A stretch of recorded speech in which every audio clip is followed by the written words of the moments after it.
కశ్మీర్లో పహల్గామ్లో జరిగిన సంఘటన తీవ్రంగా ఖండిస్తున్నాను. మరి మీలో చాలామందికి తెలియపోయినచ్చు, నేను కొన్ని సంవత్సరాలు కశ్మీర్లో భారత సైన్యంలో పనిచేశాను. శ్రీనగర్ పట్టణానికి దగ్గరగా ఉన్న అవంతిపూర్లో ఎయిర్ఫీల్డ్లో ఇండియన్ ఎయిర్ ఫోర్స్లో యుద్ధ విమానాల పైలట్గా ఉన్నాను.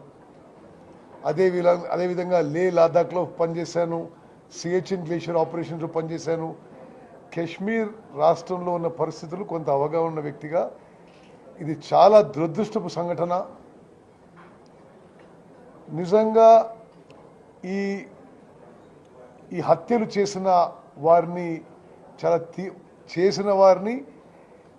చేయించిన వారు ఎన్నుకున్న వాళ్ళని కూడా చాలా తీవ్రంగా పరిగణించి మరి దేశం ఒకే తాటిపై యునైటెడ్గా దీని మీద డెటరెంట్ యాక్షన్ తీసుకోవాలని చెప్పి నేను విజ్ఞప్తి చేస్తున్నాను. ఒకటి, హిందూ ముస్లింల మత సామరస్యం చెడగొట్టాలనే ఉద్దేశంతో, అదేవిధంగా కశ్మీర్ ఎకానమీని నాశనం చేయాలనే ఉద్దేశంతో, అదేవిధంగా భారతదేశంలో అలజడి సృష్టించాలనే ఉద్దేశంతో చేపట్టిన ఈ టెర్రర్ యాక్టివిటీస్ని తీవ్రంగా ఖండిస్తూ ఈ విషయంలో మొత్తం భారతదేశం ఏకతాటిపై ఉంది. అన్ని రాజకీయ పార్టీలు, కాంగ్రెస్ పార్టీ ప్రభుత్వం తీసుకున్న చర్యలను సమర్థిస్తూ కూడా కాంగ్రెస్ వర్కింగ్ కమిటీ రెజల్యూషన్ చేసింది. మరింత కఠినంగా వ్యవహరించాలని,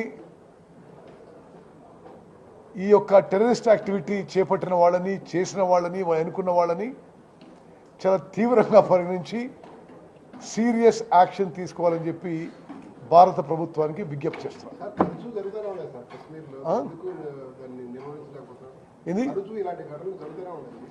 అంటే ఇంత పెద్ద సంఘటన జరిగి చాలా రోజులైంది. అయితే నేను 2-3 ఏళ్ళు ఉన్నా అక్కడ. పుల్వామా కాదు, నేను అవంతిపూర్లో ఉన్నా.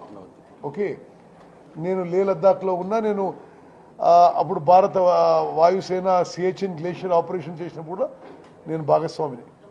ఓకే, అయితే కొంత నాకు ఆశ్చర్యం కలిగించే విషయం అయితే, అంతమంది పర్యాటకులు ఉన్న కేంద్రంలో మరి ఈ విధంగా కొంత ఇంటెలిజెన్స్ ల్యాప్సెస్, కొంత సెక్యూరిటీ ల్యాప్సెస్ జరిగిన మాట మాత్రం ఇది చెప్పక తప్పదు. Notwithstanding that, as a country, we must, in this situation, act united.